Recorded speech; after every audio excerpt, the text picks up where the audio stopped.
32절까지 말씀입니다. 느헤미야 3장 16절에서 32절까지 말씀입니다. 하나님 말씀 읽겠습니다.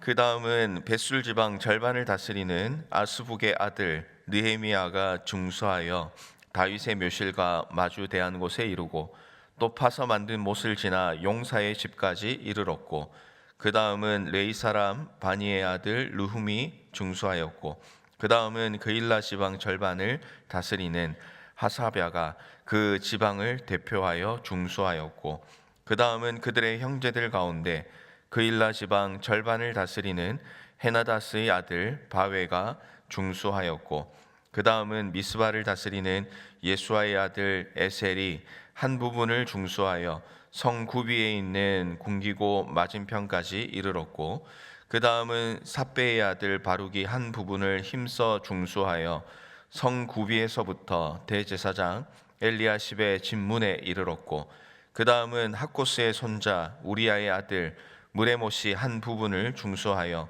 엘리야십의 집문에서부터 엘리야십의 집 모퉁이에 이르렀고, 그 다음은 평지에 사는 제사장들이 중수하였고, 그 다음은 베냐민과 핫숲이 자기 집 맞은편 부분을 중수하였고, 그 다음은 아나냐의 손자 마세야의 아들 아사랴가 자기 집에서 가까운 부분을 중수하였고, 그 다음은 헤나다스의 아들 빈누이가 한 부분을 중수하되 아사랴의 집에서부터 성 구비를 지나 성 모퉁이에 이르렀고, 우세의 아들 발랄은 성구비 맞은편과 왕의 윗궁에서 내민 망대 맞은편 곧 시위청에서 가까운 부분을 중수하였고, 그 다음은 바로스의 아들 브다야가 중수하였고, 그때의 느디님 사람은 오벨에 거주하여 동쪽 수문과 마주 대한 곳에서부터 내민 망대까지 이르렀느니라.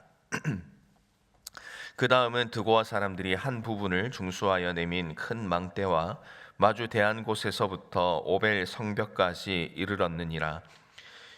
마문 위로부터는 제사장들이 각각 자기 집과 마주 대한 부분을 중수하였고, 그 다음은 임멜의 아들 사독이 자기 집과 마주 대한 부분을 중수하였고, 그 다음은 동문지기 스가냐의 아들 스마야가 중수하였고, 그 다음은 셀레메아의 아들 하나냐와 살랍의 여섯째 아들 하눈이 한 부분을 중수하였고, 그 다음은 베레갸의 아들 무술람이 자기의 방과 마주 대한 부분을 중수하였고, 그 다음은 금장색 말리야가 한밉갓 문과 마주 대한 부분을 중수하여 느디님 사람과 상인들의 집에서부터 성 모퉁이 성루에 이르렀고, 성 모퉁이 성루에서 양문까지는 금장색과 상인들이 중수하였느니라. 아멘. 어제와 오늘에 걸쳐서 읽고 있는 이 느헤미야 3장의 말씀은 성벽 공사에 대한 내용이 기록이 되고 있습니다. 이 성벽은 사면이 있는 것으로 이제 설명을 하고 있습니다. 그리고 그 공사를 해 나가는 그 내용이 이제 기록되고 있으면서 공사를 어떻게 했느냐 하는 것을 알리기보다는 누가 이 일에 동참했는가 하는 것을 이제 소개하는 쪽으로 말씀은 계속 이어지고 있습니다. 다시 한번 정리를 해보면 1절부터 5절까지는 북쪽 성벽 공사에 대한 내용의 말씀이 시작되었었습니다. 그래서 북쪽의 공사는 성전과 가까운 양문과 함메아 망대에서 하나넬 망대에 이르는 구간을 건축하는 것으로 시작이 되고 있습니다. 성전과 인접해 있기 때문에 성벽 공사에서 가장 중요한 구간이었던 것 같습니다. 그래서 이 말씀에 보시면은 대제사장이 직접 지휘를 하고 제사장 그룹이 그 일을 감당하고 있는 것을 보게 됩니다. 그리고 성벽 제거는 시계 반대 방향으로 돌아서 서쪽의 공사를 소개하고 있습니다. 6절부터 13절이 이제 서쪽 성벽 공사에 대한 내용인데, 이 서쪽 성벽 공사와 또 이에 참여한 사람들의 이름을 기록을 하고 있는 것을 보게 됩니다.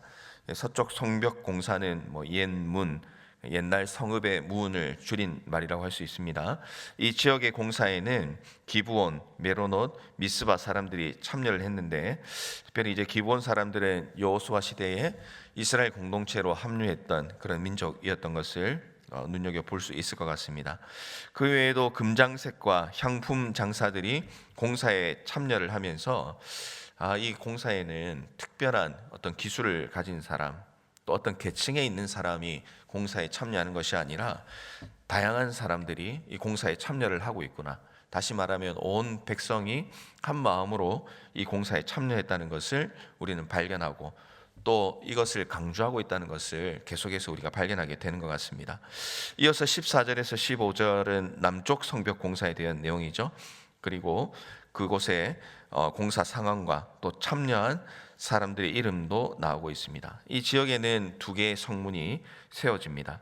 그리고 이제 16절부터 32절의 말씀은 이제 마지막으로 동쪽 성벽의 재건과 이에 참여한 사람들의 이름을 소개하고 있습니다. 이 지역은 2장에서 느헤미야가 말에서 내려서 돌아보았던 그런 지역입니다. 여기에는 가옥이나 건축물에 대한 그런 언급들이 나오고 있습니다. 느헤미야는 주택을 소유한 이들에게 스스로 자신의 집을 보수하라라는 이제 그런 명령을 내리게 됩니다. 예외적으로 대제사장의 주택은 다른 사람이 보수하도록 하는 것도 소개를 하고 있습니다. 오벨에 거주한 느디님 사람들은 동쪽 수문을 세우기도 합니다. 끝으로 동쪽 성벽 공사의 마지막은 성루에서 양문까지의 구간을 건축하는 내용으로 끝맺고 있습니다.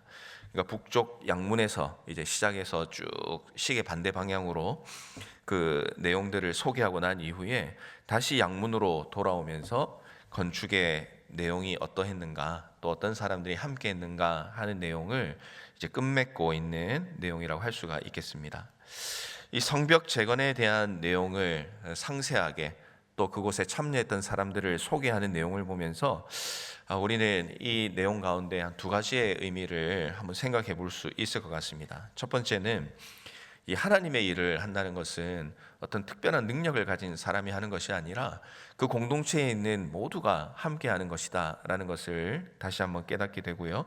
두 번째로는 하나님께서는 이 세상에서 하나님의 일을 감당하는 사람들의 그 수고와 또 그 일들을 반드시 기억해 주신다 하는 그 소망을 오늘 말씀을 통해서 발견하며, 또한 이 말씀을 통해서 우리가 이 땅을 살아갈 때 하나님의 일을 감당하고 또 하나님께서 기억하는 이 일이 얼마나 값지고 소중한가, 또 우리가 살아가는 그 인생의 모든 사역과 섬김들이 얼마나 하나님께서 기뻐하시는 일인가 하는 것을 오늘 말씀을 통해서 다시 한번 확인하고, 또 그렇게 힘을 얻는 귀한 이 아침의 시간이 되기를 바랍니다. 먼저 첫 번째로는 이 성도는 하나님 나라를 위해서 함께 동역하고 함께 사역하는 공동체라는 것을 기억하게 됩니다. 이제 8절 말씀에 보면은 금장색 할례야의 아들 우시엘이 중수하고, 또 그리고 보면은 향품 장사 하나냐 등이 중수하였다. 그들이 예루살렘의 넓은 성벽까지 하였다. 이렇게 이제 소개를 하고 있습니다. 그래서 성벽을 재건하는 일에는 금장색과 향품 장사도 함께 했구나라는 것을 알게 되는데요. 이 금장색이나 향품 장사는 그 시대에 제법 유복한 어떤 직종, 직업에 있었던 사람들을 대표하는 것이라고 할 수가 있습니다. 그래서 성벽 재건을 하면서 모두가 동참했다라고 할 수는 없겠지만, 그러나 신분을 초월해서 함께 일하고 있는 것을 발견하게 되는 거죠. 12절에도 보면은 예루살렘 지방을 다스리는 사람들, 그러니 정치인들을 이야기하는 것이고요. 그리고 29절에는 동문지기, 그리고 31절에는 상인들도 등장을 하고 있습니다. 이 말씀이 직업들, 또 이런 직업을 가지고 있는 사람들을 소개하는 이유가 무엇인가 이제 생각을 해보면, 성벽 재건 공사를 하면서 참 이것이 고되고 또 가슴 아픈 일이기도 했지만, 또 이 일들을 하면서 온 공동체가 한 소망과 비전을 가지고 또 신분을 초월하여서 하나가 되었다는 그런 이야기입니다. 제사장이나 레위인, 부유한 자나 가난한 자, 남자나 여자나 출신이나 직업을 가리지 않고 모든 사람들이 하나가 되어서 이 성벽 재건에 힘을 모으고 있습니다. 그래서 대적들의 방해가 있었음에도 불구하고 6장 말씀에 가보면은 52일이라는 짧은 기간 안에 성벽 공사가 마칠 수가 있게 되었던 겁니다. 이 성벽 재건의 과정들을 보게 되면서 우리가 이 땅을 살아가며 하나님의 일을 감당하는 것이 무엇인가 하는 것을 또 생각해 보게 됩니다. 우리가 이 땅에서 하나님께서 맡겨주신 사명을 감당하는 것, 그것은 하나님 나라를 이 땅에 건설하는 것이다라고 할 수가 있습니다. 하나님 나라를 건설하는 일에는 부유한 자나 가난한 자나 남자나 여자나 출신이나 직업의 구분이 필요한 것이 아닙니다. 어떤 특별한 능력을 가지고 있는 몇 사람의 힘으로 하나님 나라가 건설되는 것이 아니라는 것이죠. 하나님 나라의 건설이 이 느헤미야 시대의 성벽 건설과 같다는 생각을 해봅니다. 이 일은 하나님의 백성이라면, 구원받은 백성이라면, 성도라면 누구나 참여해야 하고 모두가 협력해야 하는 일입니다. 하나님의 나라가 세워지고 또 주님께서 기뻐하시는 교회가 되기 위해서는 누군가 능력 있는 사람이 필요한 것이 아니라, 누군가의 마음이 열리는 것이 아니라 바로 나 자신의 마음이 열리고 내가 하나님 앞에서 결단하고 협력할 수 있는 일이 있을 때에 하나님 나라가 아름답게 건설될 수 있다는 사실을 우리는 이 말씀을 통해서 분명히 확신을 하게 되는 것입니다. 사랑하는 성도 여러분, 우리가 하나님의 백성으로 살아간다, 또 하나님의 자녀로 살아간다, 교회를 섬기고 하나님 나라를 세워간다라는 이 말씀 앞에서 우리 자신을 한번 돌아볼 때 과연 나 자신은 어떤 마음으로 또 어떤 일들을 하나님 나라를 위해서 하고 있는가 하는 것을 돌아보는 것이 필요하겠습니다. 어떤 경우에는 내가 능력이 뛰어나서 나만의 힘으로 충분하다는 생각을 가지고 다른 사람들과 함께 하지 못하고 또 나의 어떤 목적과 나의 방향으로만 가려고 하는 그런 잘못된 일들을 범하고 있지는 않는가 돌아보는 것도 필요하고요. 또 반대로 내가 능력이 부족해서 교회 사역에 내가 뭐 큰 힘이 되겠는가, 별로 나는 능력이 되지 않는다라는 마음으로 교회 사역에 또 하나님 나라를 건설하는 일에 동참하지 않고 스스로 열애되고 있는 모습이 우리 가운데 있지는 않는지도 돌아보는 것도 필요하겠습니다. 이 두 개 다 너무나 잘못된 생각이라고 할 수가 있겠죠. 하나님의 나라는 우리가 완성하는 것이 아니라 하나님께서 완성하는 것이기 때문입니다. 우리가 해야 될 일은 이 모든 일들을 설계하시고 계획하시는 그 하나님 앞에서 하나님의 도구가 되어 이 성벽 완성을 위해 쓰임 받을 수 있는 그런 자녀가 되게 해주십시오. 그런 성도가 되게 해주십시오. 이런 소원이 우리 가운데 필요한 겁니다. 그래서 때로는 벽돌을 옮기는 일을 할 수도 있고, 또 어떤 경우에는 조금 기술이 되어서 이 돌을 단단하게 쌓는 일을 할 수도 있고, 어떤 경우에는 뒷정리를 할 수도 있고, 여러 가지 일들을 할 수 있는 것이 아니겠습니까? 혼자 하면 힘들고 시간도 많이 걸리지만 하나님의 백성, 특별히 함께하게 하신 이 공동체 가운데에 하나님께서 맡겨주신 일들을 잘 감당하고 또 한 마음으로 성실하게 일들을 해 나갈 때에 옮기는 것도 쉽게 될 것이고 쌓는 것도 쉽게 되는 그런 기적의 역사가 그 공동체 가운데 일어날 수 있게 되는 것입니다. 그렇기 때문에 우리는 아름다운 하나님 나라가 이 땅에 세워지도록 우리 각자가 마음을 열고 협력할 수 있어야 됩니다. 누군가를 비하하고 무시할 이유도 없습니다. 부족하다고 빠질 이유도 없는 것입니다. 우리를 자녀로 삼아주시고 특별히 이 한우리 공동체로 하나님께서 불러주셔서 이 교회와 이 지역과 이 땅을 또 온 세계를 위해서 기도하고 또 사역할 수 있는 이런 은혜를 주셨는데, 우리가 이 일들 가운데에 정말 우리 하나님께서 나에게 맡겨주신 일들이 무엇인가를 늘 영적으로 민감하게 반응하고 깨어 있어서 하나님께서 맡겨주신 일들, 사람의 눈으로는 크고 작을 수 있지만 하나님께서는 크고 작은 것이 없으며 또 하나님께서는 우리 한 사람 한 사람을 통해서 하나님의 일들을 감당해 가시고 세워 가신다는 사실을 믿으시고 우리 날마다 살아가는 그 삶 가운데 하나님께서 주신 사명, 또 하나님께서 우리에게 맡겨주신 그 헌신을 기쁨으로 감사하면서 섬겨 나가시는 그런 복된 인생 되시기를 주님의 이름으로 축원합니다. 이 두 번째로 우리가 한 번 더 기억할 수 있는 것은요, 하나님께서는 이 땅을 살아가면서 하나님의 일들을 감당할 때 하나님이 우리의 수고를 반드시 기억해 주신다는 사실입니다. 오늘 본문 전체의 말씀을 보면 참 읽어 나가는 것이 그렇게 쉽지만은 않습니다. 누가 뭘 했다는 것이 중요한 이야기인가 이제 싶을 정도로 세세하게 사람들의 행적을 기록하고 있는데요.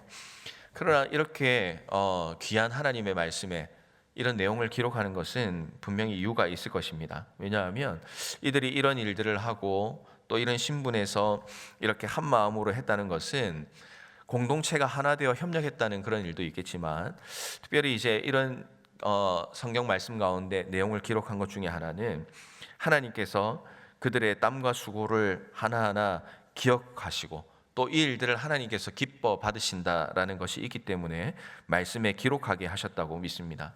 하나님은 하나님의 일을 위해 수고한 손길을 반드시 기억해 주시고 그 수고대로 갚아 주십니다. 많은 것을 심으면 많은 것을 거두게 하시고 또 이 땅에서 살아갈 때 우리의 생각과 예측을 넘어서는 하나님께서 맺게 하시는 열매가 우리의 삶 가운데 있게 된다는 것을 우리는 꼭 기억해야 될 것입니다. 이 땅에서 하나님의 마음과 또 하나님께서 가르쳐 주신 삶을 살아가고 또 주님께서 우리에게 맡겨주신 일들을 감당할 때 한 번씩은 우리가 주님의 일들을 최선을 다해서 감당하고 또 주님을 사랑하는 마음으로 그 일들을 했지만 어떤 경우에는 그에 합당한 열매를 맺지 못하는 것 같다라는 그런 생각이 들 때도 있습니다. 또 주님의 일들을 열심히 할 때 어느 순간 힘이 빠지고 또한 이 일들을 계속해 나가는 것이 과연 의미가 있는가 하는 그런 허탈감이 우리 가운데 들 때도 있습니다. 그래서 정말 쓰러질 때도 있고 또 낮아질 때도 있고 또 열등감에 빠질 때도 있고 또 지칠 때도 있고 여러 가지 그런 감정들이 들 때가 참 많은 것 같습니다.